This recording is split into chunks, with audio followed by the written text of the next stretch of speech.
Police, RAB, BJP, সেনাবাহিনী, যত বাহিনীর যে সকল সদস্যরা এই হত্যাকাণ্ডে, নির্যাতনে, গুমে অংশগ্রহণ করেছে এবং যাদের নির্দেশনায় এগুলো সংঘটিত হয়েছে, শেখ হাসিনা, স্বরাষ্ট্রমন্ত্রী ওবায়দুল কাদের সহ, তাদের যাতে কঠোর শাস্তি দেওয়া হয়, আমাদের এটাই প্রত্যাশা থাকবে, যাতে দেশবাসী, যারা আন্দোলনকারী, যারা আন্দোলনে হতাহত হয়েছে, তারা সবাই ন্যায় বিচার।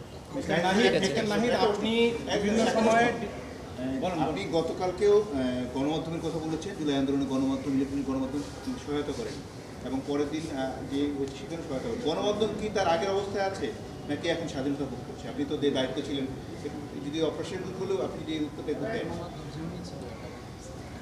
আন্দোলনের বিভিন্ন পর্যায়ে গণমাধ্যমের বিভিন্ন রোল ছিল। আসলে আমি 18-19 তারিখের কথাটা বলছি।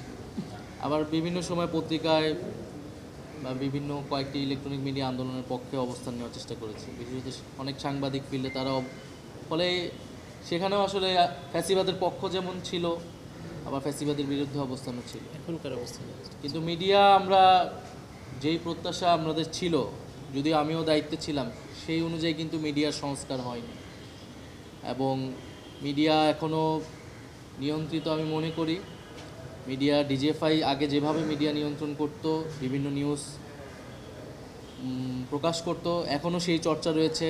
রাজনৈতিক দলের নিয়ন্ত্রণ রয়েছে, বিভিন্ন কর্পোরেট প্রতিষ্ঠানের নিয়ন্ত্রণ রয়েছে। আমি যেই সময়টুকু দায়িত্ব পেয়েছিলাম,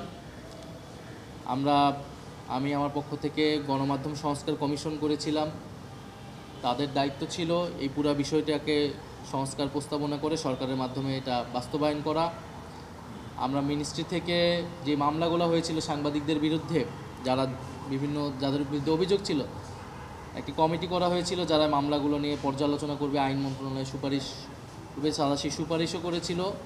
বাকিটা আইন মন্ত্রণালয় এবং স্বরাষ্ট্র মন্ত্রণালয়ের দায়িত্ব ছিল। যারা ফ্যাসিবাদের দোষর ছিল, যে সকল সংবাদ মাধ্যমের কর্মীরা, তাদেরকে বিচারের আওতায় আনে।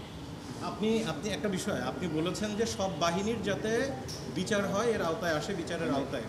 সেক্ষেত্রে সব বাহিনীর নাম বলেছেন। এই ক্ষেত্রে কি কোনো ধরনের প্রেশার অনুভব করছেন আপনি? অথবা বিচারিক কার্যক্রমে যারা জড়িত আছে তারা কি কোনো প্রেশারের মধ্যে আছে? আপনার কি মনে হয় বাহিনীর বিচারের ক্ষেত্রে, বিশেষ করে সেনাবাহিনীর প্রসঙ্গ? কাউকে রাখা বা কাউকে এরা থাকবে না, এই ধরনের কোনো নেগোসিয়েশন হচ্ছে কি? আমরা সোফার ট্রাইব্যুনালের কার্যক্রমে সন্তুষ্টি আমি জানিয়েছি, কিন্তু আমি এটাও জানিয়েছি যে সেনাবাহিনীর যে সকল কর্মকর্তার বিরুদ্ধে অভিযোগ রয়েছে, তাদেরকে কিন্তু 1 বছরের মধ্যেও গ্রেফতার করা হয়নি এবং অনেকের বিরুদ্ধে অভিযোগ। আমি নিজে গুম কমিশনে অভিযোগ দায়ের করেছি, আমি আজকেও এখানে নামসহ উল্লেখ করেছি।